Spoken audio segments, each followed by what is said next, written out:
There was a black couple that bought beachfront property in Manhattan Beach, and in 1924, it was taken from them. And now, 100 years later, they're finally giving back. It was bought by Willa and Charles Bruce. My name is Charles Bruce. This is my wife, Willa Bruce. We bought this land on the beach, and then they take it from us.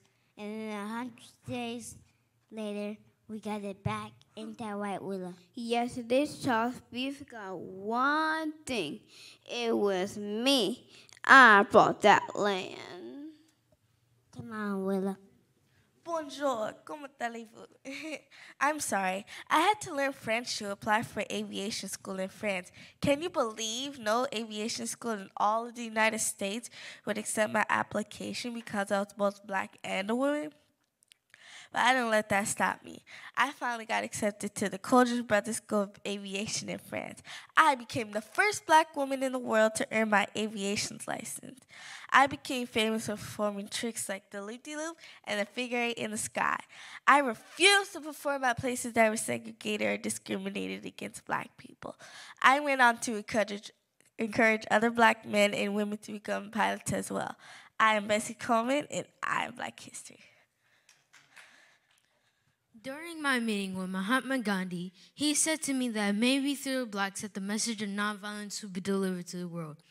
You may not know me, but I mentored Dr. Martin Luther King Jr. with this message, which gave wings to the civil rights movement. My book, Jesus and the Disinherited, showed everyone that Jesus was against oppression. I saw spiritual cultivation as a necessary part of social activism.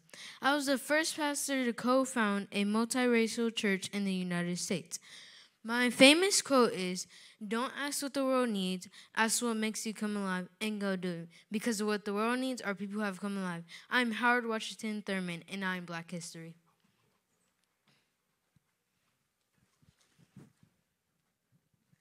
We are Black History.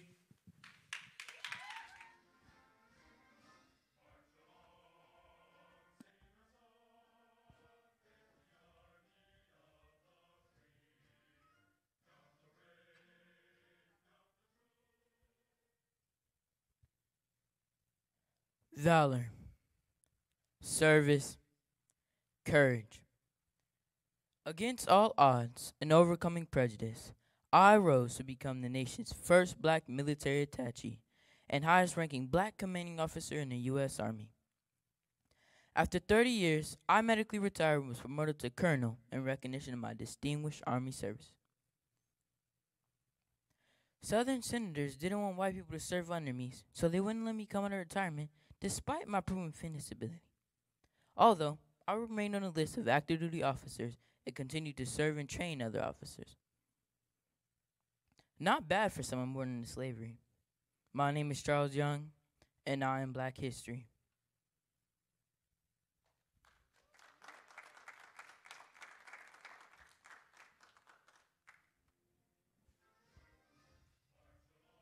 Hello, I have written over 40 books about the subjects love, race, class, and feminism.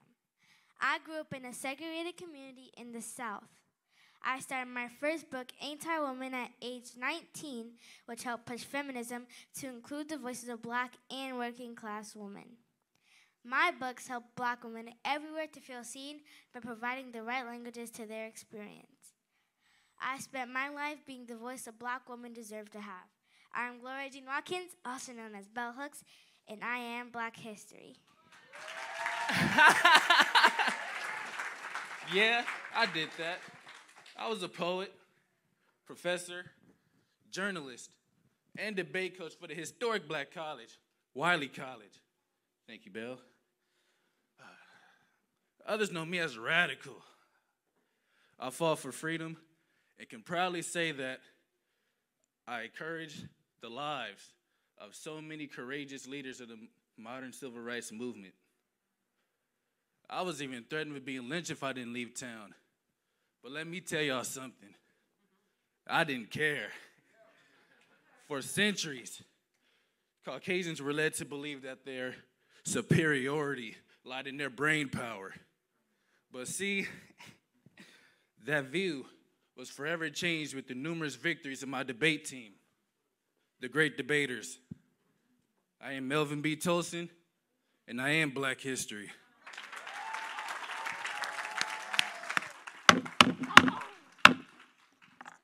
Now that I have your attention, I was born in New York in 1908 and always dreamed of becoming an attorney.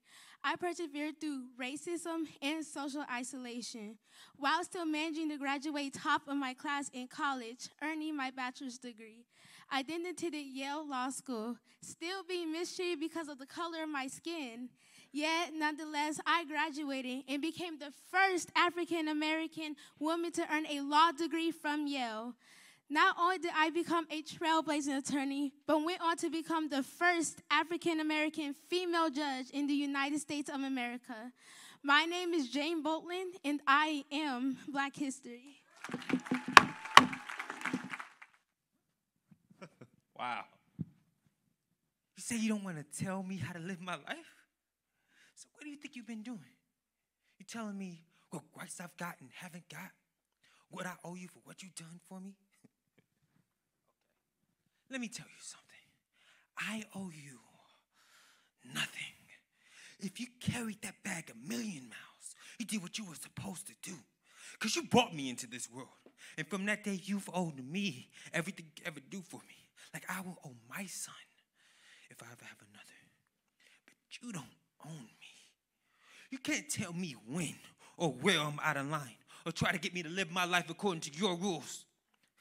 You don't even know what I am, Dad. You don't know who I am. You don't know what I feel, what I think. And if I try to explain it the rest of your life, you never understand. You are 30 years older than I am. You and your whole lousy generation think that the way it was for you is the way it's got to be. And not until your whole generation having lain down and died with the dead weight of you be off our backs. Do you hear me? You got to get off my back.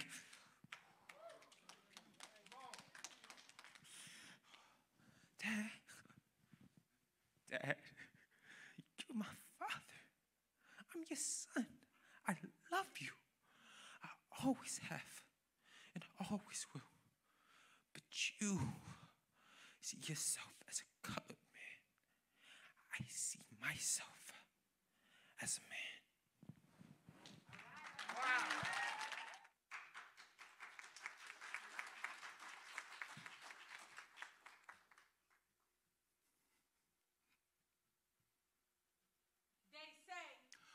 All we do is talk about race.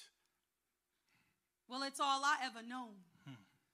From the moment I left the womb, before I could even talk, I had already been introduced to one of the many ideologies birthed out of slavery, colorism. An ugly disease that infects my Black community, even within my own family, as some of my sisters are of a lighter complexion. See, as a kid, I'd stare in the mirror, hating the way I looked, and quickly learned how as a dark-skinned girl in a white man's world, life would be hard. From being one of the only 5 Black kids in my college class to being threatened by my white boss that he cut my box braids if worn to work again, to automatically being followed around the store. I intentionally don't bring a purse anymore, to being discarded, degraded, and abused by my kin, Black men who are experiencing their own existential crisis. Oh, massa, this is what you wanted. They say all we do is talk about race. Now guess who's in first place? Got my first taste as a little Black boy sitting in the back of the class at Horseman Middle. Handful of Skittles, feeling little cause my melanin ain't quite settled in. Not of fairer skin, so I land somewhere in the middle. Just dark enough to not be white, but light enough to not be considered. Like my Kool-Aid ain't 3/4 sugar. Like my J's ain't a half size bigger. Like my daddy ain't from Watts and my mama from Ohio. I probably got press mode because the stereotype of light was that we don't like to fight. Boy, I done seen more Civil War than Marvel. You know, I marvel at the fact that None of my history books include that. Matter of fact, all your social study pages are muddy. No cap. We see the attacks trying to convince us that our skin is a gamble. And that's why we celebrate making it to 21 like blackjack. We were taught to keep our chin up. I could still hear my grandfather singing them hymns up.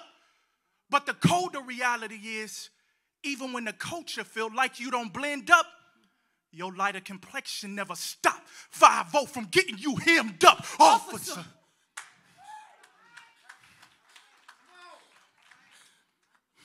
Why did you pull me over? The only crime I committed in your eyes is being born the same hue as the Most High. Created wonderfully and fearfully, which is why you fear me. It's baffling how white supremacy, racial inequality, and the flagrant racism that not only happens to us but through us somehow did not consume us. We are just as resilient as our ancestors. We find joy in the midst of singing the blues. We put on our shoes 1 foot at a time, just like you do, except ours hits with a swag that can't be missed. In fact, you and your people are so impressed that without conscience, like little Timmy in the sandbox who ignores right from wrong, you feel entitled to steal, duplicate, and emulate from the very people you want to eradicate. See, this is a love-hate thing. And love don't cost a thing. So if you tell me it's all love, I expect patience, mercy, kindness, and all of the above, because God is love, and that's his example. Protesting was my example. Don't get it twisted, though. The respect still mando. I'm the one who looked the enemy in the eye and tell him he can't handle. You could hiss, you could pout, you could ramble, but I call upon the name that make demons scramble. I don't care. I don't care if it is Toretto, Geppetto, Tarantino. I ain't Django. Understand? I don't tremble over what God told me to trample. So black woman, wear your bamboos. Line up them bangles. Black brothers don't entangle with angles that were specifically meant to break you. Oh, and me, I embrace my yellow. I speak more Langston Hughes than Othello. I prefer more Coltrane over the cellos, even if they shackled my wrists. And I couldn't raise my fist. You better believe I'll be standing at the cliff, lifting both of my elbows. They say all we do is talk about race. And I'm going to say it loud and proud to your face.